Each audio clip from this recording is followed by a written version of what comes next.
Let me show you how easy it is to import data from Monday.com or any API into Google Sheets on an automatic refresh schedule. Just open up the coefficient extension, select Import, and find or add your data source. Then just paste the API token from your data source and click Connect. Now just prompt Coefficients AI to select the data you need. I'm just going to grab all fields from my sales and project boards. Once the AI gets your data, you can manually add more fields, or click Import to bring the data straight into your sheet. You can even schedule auto refreshes, so your data will automatically update every hour, day, or week.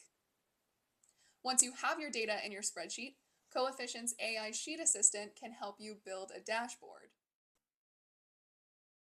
Now, when your data automatically refreshes, your dashboard will too.